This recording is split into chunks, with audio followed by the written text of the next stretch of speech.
آیت الکرسی ہے.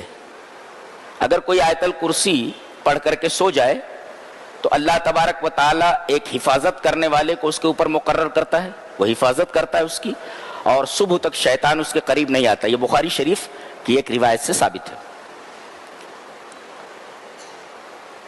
اور شیطان اس سورہ کریمہ سے بہت, اس آیت کریمہ سے بہت گھبراتا ہے. اور پورے قرآن حکیم میں سب سے عظیم آیت یہی ہے, آیت الکرسی. غور سے سنیں, اس میں 5 اللہ کے اسماء حسنی ہیں. 5 اسماء حسنی ہیں. اللہ لا الہ, اللہ اس کا نام ہے. الحی 2, قیوم 3, اور علی العظیم, علی اور عظیم, یہ 5 اللہ کے اسماء حسنی ہیں. تو 5 اسماء حسنی اس آیت کریمہ میں ہیں, اور 25 سے زائد صفات عالیہ ہیں. 5 نام ہیں اور 25 سے زائد صفات ہیں. مثلا ایک صفت یہ ہے, لا تاخذہ سنۃ ولا نوم, اسے اونگ نہیں آتی اور اسے نیند نہیں آتی. اونگ نہیں آتی اور نیند نہیں آتی.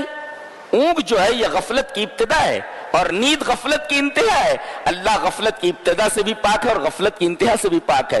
سونا تو دور کی بات ہے, اسے اونگ بھی نہیں آتی, جھپکی بھی نہیں آتی. اللہ, تو یہ سب اللہ کی صفات ہیں. تو 5 اللہ کے اسماء حسنی ہیں اس آیت کریمہ میں, اور 25 سے زائد اس کی صفات ہیں. سب سے پہلے اللہ کے بعد کہ اللہ ہی عبادت کے لائق ہے, استحقاق الوہیت کی پہلی دلیل دی گئی کہ اللہ ہی عبادت کے لائق کیوں ہے. سوال ہے نا, گویا کہ استحقاق الوہیت کیوں اللہ کے لیے. جواب دیا گیا اس لیے کہ وہ الحی ہے, زندہ ہے. اللہ اکبر, یہ استحقاق الوہیت کی پہلی دلیل ہے. عبادت کے لائق وہ کیوں, اس لیے کہ وہ زندہ ہے. پتہ یہ چلا کہ دنیا میں جو لوگ زندہ ہیں وہ اللہ کے زندگی دیے جانے پر زندہ ہیں, اور اللہ بذات ہی زندہ ہے. اس کی حیات کسی کی عطا نہیں ہے, اور ہم لوگوں کی حیات اللہ کی عطا ہے, اس لیے وہ حی ہے. پتہ یہ چلا کہ جو لوگ مر گئے, جو لوگ مرنے والے ہیں, اور وہ چیزیں جس کے اندر جان ہی نہیں ہے, یہ کوئی بھی عبادت کے لائق نہیں ہے. اس لیے کہ معبود ہونے کے لیے ضروری ہے, عبادت کے لائق ہونے کے لیے ضروری ہے کہ وہ زندہ ہو. جو لوگ مر گئے وہ معبود کیسے ہو سکتے ہیں؟ جو مرنے والے ہیں وہ معبود کیسے ہو سکتے ہیں؟ اور وہ چیزیں جن میں جان ہی نہیں ہے, روح ہی نہیں ہے, وہ عبادت کے لائق کیسے؟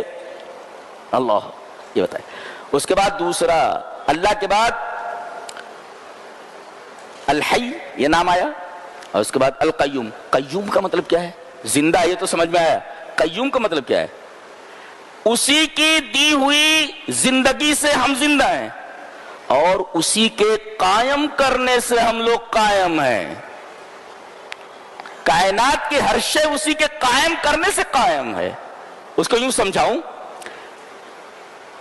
کہ کائنات کے وجود میں, کائنات جو موجود ہے, کائنات کے وجود میں جو تیار یعنی جو کرنٹ دوڑ رہا ہے, یہ کرنٹ وہی دوڑا رہا ہے.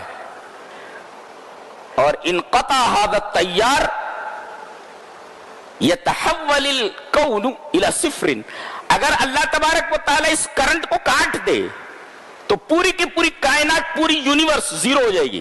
يتحول الكون الى صفر, صفر ہو جائے گی وہ. اللہ اکبر. گویا کہ پوری کائنات کے وجود میں جو کرنٹ دوڑ رہا ہے یہ وہی دوڑا رہا ہے, اور اگر اس کرنٹ کو وہ کاٹ دے تو پوری کائنات صفر کے درجے پر آ جائے گی, پوری کائنات فنش ہو جائے گی, ختم ہو جائے گی. یہ بتایا گیا. تو ہر چیز اسی کے قائم رکھنے کی وجہ سے قائم ہے, اس کے باقی رکھنے کی وجہ سے باقی ہے, اس وجہ سے وہ قیوم ہے, اور وہ خود بخود قائم ہے. جیسے خود بخود زندہ ہے ایسے خود بخود قائم ہے, اور ہم لوگوں کی زندگی اس کی عطا کی ہوئی زندگی ہے, اور ہم لوگوں کا قیام, ہم لوگوں کی بقا اس کے قائم کرنے کی وجہ سے, اس کے باقی رکھنے کی وجہ سے. انڈرسٹینڈ جی.